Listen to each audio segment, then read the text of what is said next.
Okay, welcome all of you. दोस्तों, आपका स्वागत है ऑन विंसेंट ग्रुप। अभी अभी जैसे आईआईटी बॉम्बे ने इस साल का जो 2021 का जो गेट का पेपर होने वाला है उसके रिगार्डिंग अभी अपना ब्राउजर रिलीज किया है। और उसमें कुछ उन्होंने क्वेश्चन का जो पैटर्न है वो कुछ चेंज किया है।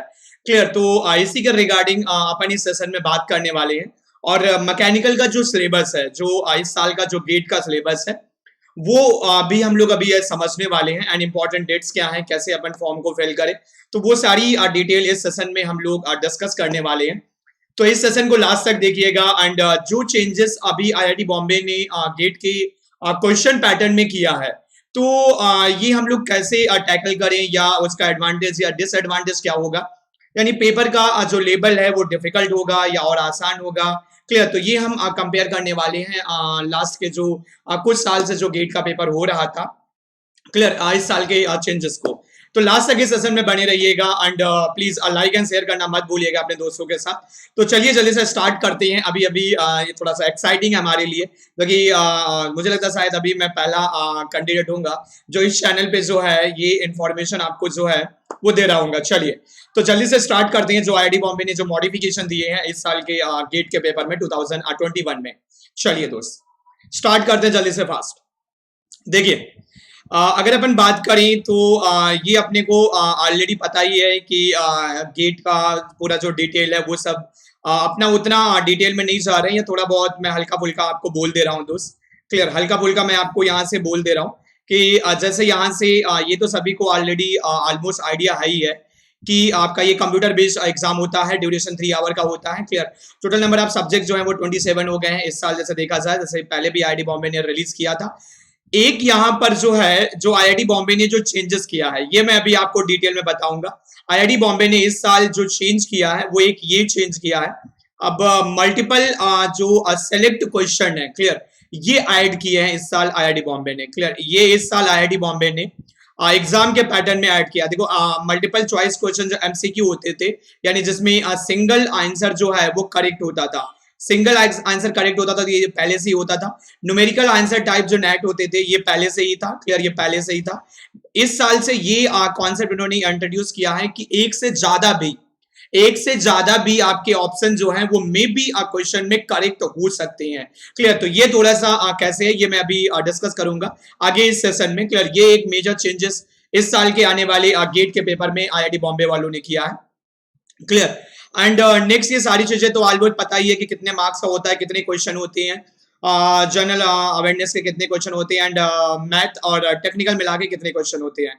क्लियर। तो ये सारी चीजें ऑलरेडी आपको पता है। 1 और 2 मार्क्स के क्वेश्चन होते हैं, तो उसमें कोई आईआईटी बॉम्बे ने चेंजेस नहीं किए हैं। क्लियर। टोटल मार्क्स और ये टोटल जो टाइम होता है ये तो ऑलमोस्ट वही है अपना पुराना। 3 आवर का टाइम मिलेगा, यानी 180 मिनट का आपका टाइम होगा। फिर 100 मार्क्स का आपका ये पेपर होने वाला है। क्लियर। तो लास्ट तक बने रहिएगा। अपन देखते हैं कि क्या बोला है इन्होंने, पेपर के पैटर्न में इन लोगों ने क्या बोला इस साल। क्लियर। अबाउट गेट 21 वो तो ऑलरेडी पहले से है। अच्छा, यहाँ पर कुछ डेट्स इन्होंने मेंशन किया है। क्लियर। तो ये एक बार थोड़ा सा देख लेते हैं कि डेट मेंशन क्या किया है। क्लियर। तो ऑनलाइन जो फॉर्म का जो पोर्टल इस बार ओपन होगा ये आपका जो है ये मंडे यानी 14 ऑफ सितंबर को ओपन होगा। नेक्स्ट मंथ में 14 ऑफ सितंबर को फॉर्म आपका आ जाएगा। ऑनलाइन जाके आप वहां पर क्या कर सकते हो, रजिस्टर कर सकते हो। Last date, clear, form fill करने की ऑलमोस्ट शायद जो है ये period of registration application with a late fee. Okay. तो लास्ट डेट जो विदाउट एनी पेनाल्टी जो है ये 30 सितंबर है, यानी ऑलमोस्ट आपको 16 से 17 दिन का टाइम मिलेगा फॉर्म को फिल करने का। एंड पेनाल्टी के साथ, क्लियर, पेनाल्टी के साथ जो है वो फॉर्म को आप भर सकते हो अप टू 7 अक्टूबर तक का। Change of category paper and exam city ये आपको 13 नवंबर तक आप चेंज कर सकते हो। मान लो सपोज दैट पेपर की कैटेगरी को आपको चेंज करना है, या आपका जो है सेंटर अपने को चेंज करना है, आपने कोई डिफरेंट सेंटर डाल रखा है तो सेंटर अगर चेंज करना है तो आप ये जो है वो 13 नवंबर तक कर सकते हो। एडमिट कार्ड आपका अवेलेबल हो जाएगा 8 ऑफ जैन को। और ये पेपर की कुछ स्लॉट्स हैं। क्लियर। ये पेपर की जो स्लॉट्स हैं, तो ये पेपर इन स्लॉट्स में जो है वो आपका गेट का पेपर होगा, अभी का जो प्रेडिक्शन है। बट अगर कोविड-19 देखा जाए तो अगर इसकी वजह से कुछ चेंजेस होती हैं तो वो मे बी लेटर जो है आईआईटी आपको अनाउंस करेगा। बट अभी का जो शेड्यूल है वो ये प्रॉपर शेड्यूल है, ये आपके टाइम स्लॉट है, इस टाइम स्लॉट पे आपका पेपर होना है। क्लियर। एंड रिजल्ट का जो अनाउंसमेंट होगा ये आपका 22 मार्च को होगा, 22 मार्च को। क्लियर। चलिए तो यहाँ पर कुछ खास नहीं है बताने के लिए, ये ऑलरेडी आपको डेट थोड़ा सा रिमेंबर रखना है बस, कि डेट आपके मिस ना होने पाए।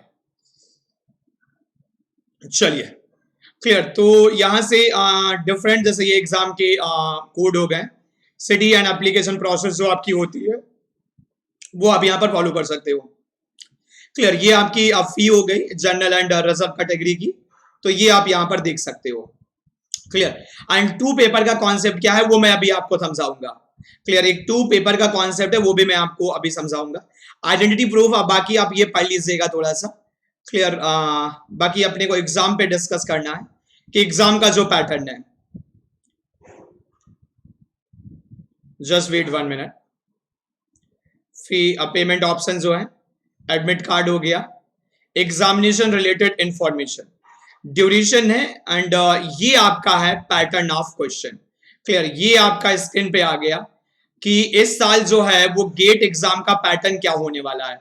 क्लियर। ये आपका गेट पैटर्न है, ये इस साल का जो है वो गेट का आपका पैटर्न है 2021 का। 2021 अगर आप देखोगे तो ये आपका पैटर्न है। 3 डिफरेंट टाइप के क्वेश्चन इंट्रोड्यूस किए जा रहे हैं, 3 डिफरेंट टाइप के। जैसे इससे पहले जो है वो 2 डिफरेंट टाइप के होते थे। एक आपका एमसीक्यू यानी मल्टीपल चॉइस क्वेश्चन जो होता था, जिसमें आपका सिंगल आंसर जो है वो करेक्ट होता था, और दूसरा आपका न्यूमेरिकल फिलिंग द ब्लैंक्स जो होता था, न्यूमेरिकल डेटा टाइप। क्लियर। तो न्यूमेरिकल डेटा टाइप क्वेश्चन हो गया, और एक आपका सिंगल करेक्ट आंसर वाला होता था। लेकिन इस साल ये लोग जो है वो मोर देन 1 ऑप्शन जो है वो मे भी आपका गेट के पेपर में करेक्ट हो सकता है, मोर देन 1 आंसर। क्लियर। तो इन्होंने क्या बोला है कि जो आपका मल्टीपल चॉइस क्वेश्चन होगा यानी एमसीक्यू जो क्वेश्चन होगा, ये आपका 1 मार्क्स का हो सकता है एंड 2 मार्क्स का हो सकता है, each in all the papers and section. These question are objective in nature. Clear. ये पहले भी आपका होता था, and each will have choice of 4 answer, out of which only 1 choice is correct। only 1 choice जो है वो करेक्ट होती थी, only 1 choice जो है ये करेक्ट होती थी, केवल एक ऑप्शन जो है वो आपका करेक्ट होता था, रेस्ट ऑफ 3 ऑप्शन आपके रॉन्ग होते थे, और इसमें आपको पेनाल्टी मिलती थी 1/3 की। अगर आपका 1 मार्क्स का क्वेश्चन है तो 1/3 यानी कि 0.3333 मार्क्स आपको पेनाल्टी मिलती थी। 2 मार्क्स का होता था तो 2/3 यानी आपको ये 0.6667 मार्क्स से जो है वो पेनाल्टी पड़ती थी, तो ये आपको पेनाल्टी दी जाती थी। लेकिन इस साल ये वाला जो सेक्शन है ये इन्होंने नया इंट्रोड्यूस किया है, ये अपन बोल सकते हैं ये जो सेक्शन है ये न्यू सेक्शन है, ये न्यू सेक्शन है। इसमें इन्होंने क्या बोला है, नया क्या किया है, कैरी 1 और 2 मार्क्स। क्लियर। ये 1 और 2 मार्क्स के दोनों हो सकते हैं। Each in all the paper and section, these question are objective in nature। ठीक है, ऑब्जेक्टिव होगा। Each will have choice of 4 answer। ठीक है, 4 आंसर होंगे, out of which 1 or more than 1 choices are correct। more than 1 choices are correct। Clear. अब एक से ज्यादा जो है वो चॉइस आपकी करेक्ट होने वाली है, एक से ज्यादा चॉइस आपकी करेक्ट होने वाली, एक से ज्यादा। मैं फिर से आपका बोल रहा हूं, मैं फिर से आपको ये बोल रहा हूं, अगर आप मुझसे पूछोगे तो ये जो इन्होंने अभी इंट्रोड्यूस किया है मल्टीपल सेलेक्ट सेक्शन, देखो डिफरेंट डिफरेंट लोगों का अपना डिफरेंट डिफरेंट ऑब्जर्वेशन हो सकता है, लेकिन मेरा ऑब्जर्वेशन ये कहता है कि इन्होंने पेपर के डिफिकल्टी लेवल को थोड़ा सा बढ़ा दिया है। क्लियर। सिंगल आंसर देखो होता था तो अपन एलिमिनेशन प्रोसेस पे जा सकते थे, एक बार अपन हिट एंड ट्रायल से क्वेश्चन को देख सकते थे, बट अगर मल्टीपल चॉइस अगर आपका करेक्ट होगा तो हिट एंड ट्रायल भी आपका उतना इफेक्टिव नहीं रहेगा, आंसर एलिमिनेशन प्रोसेस नहीं होगा। उस कंडीशन में आपको proper calculation, proper basic concept and proper तरीके से आपको चीजों को समझना पड़ेगा। यानी कहने का मतलब ये है, कहीं ना कहीं जैसे उन्होंने 3rd ईयर वालों को अलाउ किया है तो उनको ये पता है कि इस बार जो 3rd ईयर वाले अलाउ हो रहे हैं तो कहीं ना कहीं नंबर ऑफ कैंडिडेट जो हैं वो गेट में बढ़ने वाले हैं। क्लियर। मैं मान के चल रहा हूँ 1.4 टाइम्स आपके बढ़ने वाले हैं। क्लियर। 1.4 टाइम, जैसे मान लो सपोर्टेड 1 लाख कैंडिडेट होते थे तो इस साल एक्सपेक्टेशन ये है कि 1,40,000 के नियर अबाउट आपके कैंडिडेट गेट के एग्जाम में अपीयर होने वाले हैं। तो कहीं ना कहीं थोड़ा सा वो एग्जाम के लेवल को बढ़ाना चाह रहे थे, तो इस बार थोड़ा सा उन्होंने एग्जाम के पैटर्न को चेंज कर दिया है, और मल्टीपल चॉइस मतलब मल्टीपल सेलेक्ट जो क्वेश्चन है एमएसक्यू, क्लियर एमएसक्यू, जिसमें एक से ज्यादा आंसर करेक्ट हो सकता है मे बी, क्लियर, तो ये थोड़ा सा एग्जाम के लेवल को डिफिकल्ट करता है। अब यहाँ पर स्टूडेंट के माइंड में हमेशा एक डाउट बना रहेगा कि इस क्वेश्चन का सिंगल आंसर करेक्ट है या मे बी मल्टीपल हो सकता है, क्लियर, और मल्टीपल हो सकते हैं तो 2 करेक्ट है या 3 करेक्ट है या सारे करेक्ट हो सकते हैं। तो यहाँ पर स्टूडेंट अब थोड़ा सा कंफ्यूज होने वाला है। अच्छा, थोड़ा सा इन्होंने रिलैक्सेशन दिया है, relaxation in terms of negative marking इन्होंने आपको दिया है, no negative marking for wrong answer in MSQ question, clear, MSQ question में कोई भी रॉन्ग आंसर करने पे आपको पेनाल्टी नहीं दी जाएगी। तो थोड़ी सी यहाँ पर आपको इन्होंने इस क्वेश्चन में रिलीफ जरूर दी है, क्लियर, थोड़ा सा रिलीफ दिया है।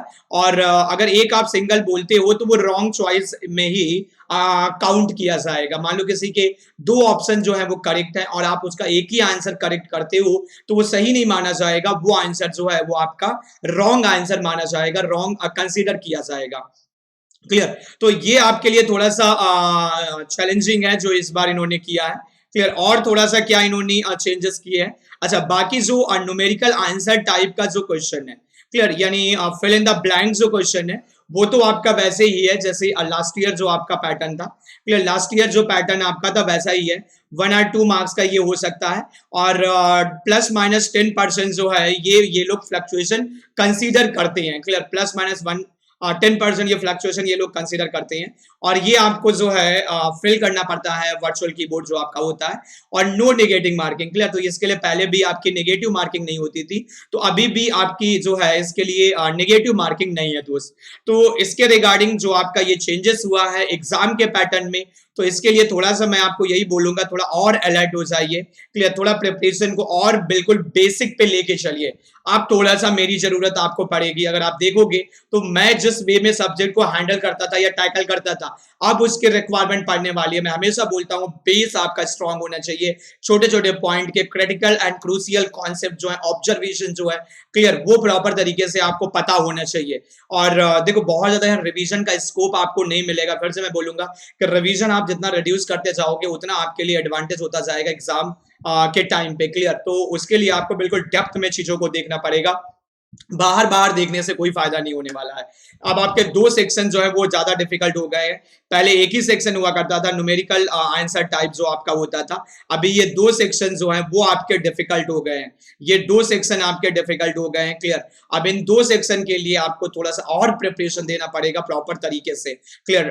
थोड़ा number of test paper, test series ज्यादा से ज्यादा आपको प्लान करनी पड़ेंगे, क्लियर। पहले थोड़ा सा ये होता था कि न्यूमेरिकल आंसर टाइप ही होता था, क्लियर, तो थोड़ा बच जाते थे। अब बचने के स्कोप थोड़े से आपके कम हो गए हैं, क्लियर। चलिए आगे चलते हैं, थोड़ा सिलेबस अपन स्टार्ट करते हैं। सिलेबस क्या है, क्लियर, जैसे यहां से और देखा जाए design of the question, clear, तो वो आपका ऑलरेडी आपको पता ही है कि जैसे इन्होंने जो दे रखा है, क्लियर, कॉम्प्रिहेंसिव जो भी कुछ है। चलिए थोड़ा सा अपन यहां से सिलेबस को देख लेते हैं कि इस बार का मैकेनिकल का सिलेबस क्या है, गेट 2021 का, क्लियर, गेट 2021 का सिलेबस क्या है, क्लियर, गेट 2021 का सिलेबस क्या है मैकेनिकल का, मैकेनिकल ब्रांच का 21 का सिलेबस क्या है, क्लियर, गेट मैकेनिकल 2021 का सिलेबस क्या है। Just wait 1 minute. और अब थोड़ा सा सिंसियर वे में चीजों को लो, सिंसियर वे में थोड़ा चीजों को लो, क्योंकि एग्जाम का level day by day difficult होता जा रहा है दोस्त। और इस बार क्राउड भी आपका ज्यादा हो गया, तो उस पर भी मैं सेशन बनाऊंगा। 3rd ईयर वालों को कैसे प्लान करना है वो सारे सेशन में अभी बनाऊंगा, क्लियर। पूरा कैरियर गाइडेंस 3rd ईयर वाले कैसे पढ़े, क्योंकि जैसे मैं भी था 2011 में, तो मेरा 3rd ईयर में जैसे AIR आया था, क्लियर। तो ये अभी हम लोग देखेंगे कैसे होगा।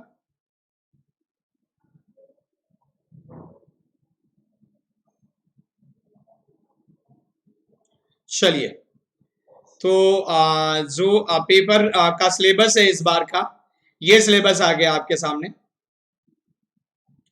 क्लियर, सिलेबस आपका आ गया।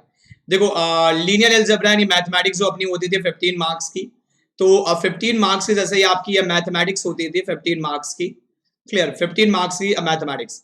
तो ये आपका सिलेबस जो है ये आपका मैथमेटिक्स का सिलेबस होता था, मैथमेटिक्स का जो सिलेबस होता था तो ये आपका मैथमेटिक्स है। और मैथमेटिक्स मुझे लग रहा है शायद more and less almost same है, क्लियर। मैथमेटिक्स का सिलेबस अगर आप देखोगे तो मोर एंड लेस सेम है, लीनियर अलजेब्रा होता था, कैलकुलस होता था, डिफरेंशियल इक्वेशन होती थी, complex variable, probability and start होता था। क्लियर। एंड न्यूमेरिकल मेथड में भी वही अपना ट्रेपेजॉइडल इंटीग्रेशन एंड सिग्मा उग्मा जो मेथड होती थी, तो वही अपना सिलेबस है ऑलमोस्ट। क्लियर, ऑलमोस्ट सिलेबस अपना वही है। क्लियर, चलिए टेक्निकल पे एक बार अपन फोकस करते हैं। टेक्निकल पे एक बार अपन देखते हैं क्या है। अच्छा, टेक्निकल सिलेबस में अगर देखा जाए,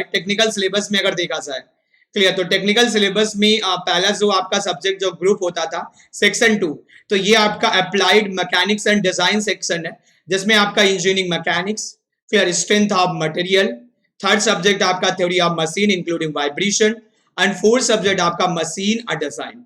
क्लियर, तो engineering mechanics, clear, engineering mechanics में जैसे देखा जाए तो मोमेंटम, लीनियर एंड एंगुलर जो आपका है, क्लियर, ये एंड लैग्रेंजियन इक्वेशन तो ऑलमोस्ट आपका सेम वैसे ही है। थोड़ा सा इन्होंने इंजीनियरिंग मैकेनिक्स में, अच्छा, डिजाइन का कुछ सिलेबस यहाँ पर इन्होंने जैसे रखा है, कुछ सिलेबस यहाँ पर रखा है, जैसे including rolling, friction, belt, pulley, brake, clutches, screw, wedge, vehicle, clear, ये vehicle, cycle, vehicle, clear, trusses है तो ये पहले से पूरा होता था, तो ये सिलेबस पूरा का पूरा आप एक बार देख लीजिएगा। Clear, and theory of machine में वही अपना पुराना का सिलेबस है। Clear, fly wheel and governor balancing होता था, जायरोस्कोप पहले से था तो जायरोस्कोप भी है, कैम एंड फॉलोअर होता था तो कैम एंड फॉलोअर है, गवर्नर भी है, तो टोम का भी सिलेबस वही है, वाइब्रेशन भी ऑलमोस्ट सेम है आपका सिलेबस। क्लियर, एंड डिजाइन में आपका dynamic loading, failure theories, riveted, bolted and ये मशीन डिजाइन, तो ऑलमोस्ट सेम ही है सिलेबस। क्लियर, अगर आप यहाँ से देखोगे तो यहाँ पर जो है सिलेबस ऑलमोस्ट आपका सेम ही है। क्लियर, डिजाइन सेक्शन में अगर आप देखोगे तो सिलेबस ऑलमोस्ट आपका सेम ही है। थोड़ा सा इन्होंने gear, rolling and sliding, contact bearing, brake and clutches, वही है, सेम है, ऑलमोस्ट सेम ही सिलेबस है, ऑलमोस्ट सेम सिलेबस है। क्लियर, एंड थर्ड सेक्शन जो इनका होता था, ये fluid mechanics and thermal section होता था, जिसमें थर्मल ग्रुप पूरा आता था। तो फ्लूइड मैकेनिक्स में प्रॉपर्टीज ऑफ फ्लूइड सेम है, वैसे ही Bernoulli equation, dimension analysis, viscous flow, elementary turbulent flow through the pipe, head losses in pipe, bend, fitting, basic compress.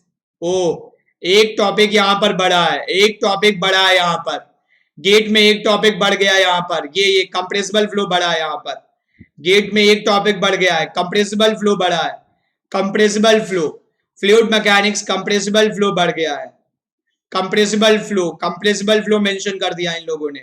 Clear, अब फ्लूइड मैकेनिक्स कंप्रेसिबल फ्लो बढ़ा है। Clear, fluid mechanics compressible flow बढ़ गया, है। अब थोड़ा सा और बढ़ गया टॉपिक आपका, ऑलमोस्ट मान के चलिए 8 से 10 घंटे का टॉपिक आपका बढ़ चुका है, 10 आवर के आसपास फ्लूइड मैकेनिक्स आपका बढ़ चुका है। क्लियर, 10 आवर के आसपास फ्लूइड मैकेनिक्स आपका बढ़ गया दोस्त।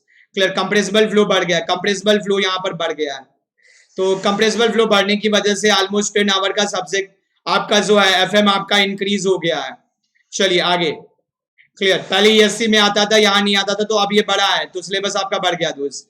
Heat transfer, mode of heat transfer, dimension, unsteady conduction, lumped parameter, ओ हैसलर चार्ट दे रखा है, हैसलर चार्ट इस बार छोड़ के मत जाना, हैसलर चार्ट दे रखा है, हैसलर चार्ट मेंशन है, हैसलर चार्ट यहाँ पर मेंशन है।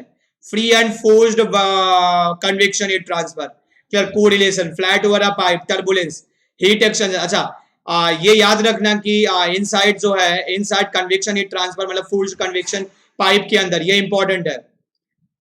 रेडिएशन तो ऑलमोस्ट यहाँ पर सेम ही है, मुझे लग रहा है शायद हैसलर चार्ट एक पॉइंट इन्होंने ऐड किया है या मे भी पुराना ही है, तो हैसलर चार्ट थोड़ा फोकस कर लीजिएगा, हैसलर चार्ट। चलिए, थर्मोडायनेमिक्स के सिलेबस को अगर अपन देखें, थर्मोडायनेमिक्स के सिलेबस को अगर अपन देखें, थर्मोडायनेमिक्स। क्लियर, तो थर्मोडायनेमिक्स में अगर देखा जाए तो thermodynamic system, process, property, pure substances, behaviour of ideal gas and real gas. Real gas थोड़ा देख लीजिएगा। क्लियर, रियल गैस लोग छोड़ के भाग जाते हैं, रियल गैस थोड़ा सा देख लीजिएगा। Zeroth and first law of thermodynamic, calculation of work, second law, property, chart and table. Chart and table देखो, मैंने पहले भी बोला है कि स्टीम टेबल एंड आपका जो मॉइलियर चार्ट है, स्टीम टेबल एंड मॉइलियर चार्ट जो है, स्टीम टेबल एंड मॉइलियर चार्ट जो है, क्लियर, मॉइलियर चार्ट जो है, इस पे थोड़ा फोकस करो। और इसकी बहुत सारी क्लासेस मैंने ली है, बहुत सारी क्लासेस थर्मो में मैंने लिया है, और अभी विंसेंट ऐप पे थर्मोडायनेमिक स्टार्ट होने जा रहा है 15 अगस्त से, बिल्कुल नॉमिनल चार्जेस है, ऑलमोस्ट आप मान के चलिए फ्री ऑफ कॉस्ट है थर्मोडायनेमिक्स, पूरा 70 से 80 घंटे बिल्कुल डिटेल में, जो अभी आपको रिक्वायरमेंट है। क्लियर, प्रॉपर डिटेल में जो अभी आपको रिक्वायरमेंट है 15 अगस्त से विंसेंट ऐप पे आपकी क्लास होने वाली है। विंसेंट ऐप पे आपकी क्लास होने वाली है 15 अगस्त से प्रॉपर तरीके से बहुत ही नॉमिनल चार्जेस है, almost free of cost. Clear, चलिए आगे नेक्स्ट। क्लियर, आगे अगर अपन देखें यहाँ से, क्लियर, तो नेक्स्ट जैसे एप्लीकेशन में देखो बहुत सारे बच्चों को डाउट रहता है। पावर इंजीनियरिंग जो है, एयर एंड गैस कंप्रेसर भी ऐड कर दिया, लो एयर एंड गैस कंप्रेसर भी दे दिया। एयर एंड गैस कंप्रेसर लोग छोड़ के जाया करते थे। Clear, air and gas compressor add कर दिया है पावर प्लांट में। Air and gas compressor add कर दिया है पावर प्लांट में। अब आपको reciprocating, centrifugal and axial compressor तीनों आपको देख के जाना है। क्लियर, फिर and vapour and gas power cycle, concept of refrigerate, IC engine में air standard cycle, diesel dual Otto. ठीक है, आईसी इंजन में तो बहुत ज्यादा चेंजेस नहीं कर रखा। Refrigeration, air conditioner, vapour and heat pump cycle, properties of moist air, psychometric chart, basic psychometric process and turbo machinery भी ऑलमोस्ट वैसा ही है। ओ स्टीम एंड गैस टरबाइन कर दिया है। स्टीम एंड गैस टरबाइन भी ऐड कर दिया है। स्टीम एंड गैस टरबाइन भी ऑलमोस्ट 80% पावर प्लांट ऐड हो गया है। ऑलमोस्ट 80 से 80% पावर प्लांट आपका ऐड हो चुका है। अब आपके पावर प्लांट में 50 से 60 घंटे लगेंगे। अब आपके पावर प्लांट में 50 से 60 घंटे लगने वाला है। ब्रेटन एंड रैंकाइन साइकिल 30 से 35 घंटे, और आपका कंप्रेसर और स्टीम टरबाइन में जो है 20 से 25 घंटे। अब आप छोड़ के नहीं जा सकते, कंप्रेसर भी उसने इंक्लूड कर लिया है, और दूसरा जो है स्टीम एंड गैस टरबाइन भी उसने सिलेबस में इंक्लूड कर लिया है। क्लियर, इंक्लूड कर लिया है, तो ये थोड़ा सा बड़ा है सिलेबस बढ़ गया है। क्लियर, सिलेबस थोड़ा सा आपका इंक्रीज हो गया है। क्लियर, सिलेबस बढ़ गया है थोड़ा सा। क्लियर, सिलेबस बढ़ गया मैकेनिकल का। एंड नेक्स्ट मटेरियल, एंड यहाँ पर अगर देखा जाए तो engineering material, clear, structure of property engineering material, diagram phase वो ऑलमोस्ट वही है। एंड कास्टिंग भी less and more, different type of casting, design, mould, ये cold working process, load estimation, bulk forging, rolling, extrusion जो है, principle of weld brazing, almost मुझे लगता है सेम वही है। क्लियर, और बाकी प्रोडक्शन के रिगार्डिंग अभी सर बताएंगे थोड़ा सा कि सिलेबस में क्या क्या चेंजेस हुआ है, कौन कौन से टॉपिक और ज्यादा ऐड हुए हैं और कैसे अपन उनको करें। Computer aided manufacturing, CAD CAM बढ़ गया है, कैड कैम भी यहाँ पर बढ़ा है, CAD computer integrated manufacturing. Clear, CAD CAM यहाँ पर आपका इंक्रीज हुआ सिलेबस, कैड कैम बढ़ा है। और अभी प्रोडक्शन आपका जो है, क्लियर, प्रोडक्शन अभी one of the best faculty जो अगर आप देखोगे इंडिया में, तो आपके मिस्टर आदित्य पाल सर जो है, ये 15 अगस्त से विंसेंट ऐप पे स्टार्ट करने जा रहे हैं। विंसेंट ऐप पे पूरा का पूरा प्रोडक्शन, इंक्लूडिंग पूरा का पूरा आपका सीएनसी कोडिंग और जितना भी कुछ है, क्लियर, पूरा का पूरा ये स्टार्ट करने जा रहे हैं। और ऑलमोस्ट ये आपका 150 से 200 आवर के आसपास 15 अगस्त से विंसेंट ऐप पे, और ये भी नॉमिनल चार्जेस के साथ है। तो 2 सब्जेक्ट आपके स्टार्ट हो रहे हैं फॉर गेट 2021। तो अभी भी देर नहीं हुआ है, क्वालिटी के साथ आप जुड़ सकते हो एंड प्रॉपर तरीके से जो बेसिक फिजिक्स है सब्जेक्ट की वो आप सीख सकते हो, एंड जो एग्जाम की डिफिकल्टी है वो थोड़ा सा आप रिड्यूस कर सकते हो। एंड ये आपका इंडस्ट्रियल इंजीनियरिंग का सिलेबस है, तो इंडस्ट्रियल इंजीनियरिंग का भी सिलेबस जो है वो ऑलमोस्ट आपका सेम है। क्लियर, ऑलमोस्ट आपका जो है वो सेम है। यानी कहने का मतलब ये है कि अगर अपन पूरा का पूरा कंक्लूजन देखें तो जो मुझे अभी समझ में आ रहा है, बाकी अगर कुछ बाद में कुछ और भी चेंजेस अगर मुझे दिखते हैं सिलेबस के रिगार्डिंग तो वो मैं आपको ड्यूरिंग द क्लास आपको बता दूंगा। क्लियर, पहला जो मुझे चेंज दिख रहा है इसमें फ्लूइड मैकेनिक्स में थर्मल में वो कंप्रेसिबल फ्लो का दिख रहा है, और दूसरा हाइसलर चार्ट एक वर्ड मुझे यहाँ पर दिख रहा है। थर्ड वन पावर प्लांट पूरा का पूरा ऐड हो गया है, तो ये मुझे यहाँ पर दिख रहा है। क्लियर, पावर प्लांट पूरा का पूरा ऐड हो चुका है, तो ये मुझे दिख रहा है। यानी लास्ट ईयर से अगर देखा जाए तो ऑलमोस्ट मुझे लगता है कि 40 से 50 आवर का जो सिलेबस है वो आपका और बढ़ गया है। 50 से 40 आवर का जो सिलेबस है, 50-40 आवर का जो सिलेबस है ये आपका और लास्ट ईयर से इंक्रीज हो चुका है गेट 2021 में। क्लियर, और गेट 2021 के रिगार्डिंग जो है कैसे प्लानिंग करना है, थर्ड ईयर वालों को कैसे प्लानिंग करना है, कौन से 2 पेपर मैकेनिकल वालों के लिए सुटेबल होंगे, क्लियर, जिसमें आप दोनों में बढ़िया रैंक ला सको, वो अभी मैं सेशन अभी लेने वाला हूं, तो 1-2 दिन में वो भी आपका जो सेशन है वो आपको मिल जाएगा, तो वहां से आपको कंप्लीट गाइडेंस मिल जाएगी, क्लियर। ये अभी सेशन आया है, इमीडिएटली मैंने जैसे नोटिफिकेशन मैंने देखा, मुझे लगा इमीडिएटली थोड़ा सा बनाना चाहिए एक सेशन वीडियो, जिससे आप तक इन्फॉर्मेशन ये पहुंच सके। ओके, चलिए, तो दोस्त thank you, thanks for watching this, and like and share करना मत भूलिएगा, एंड चैनल को सब्सक्राइब करना, और थोड़ा अपने दोस्तों को इसे बताते हुए चलिएगा। Okay, thank you for watching this, thank you, thank you, thank you.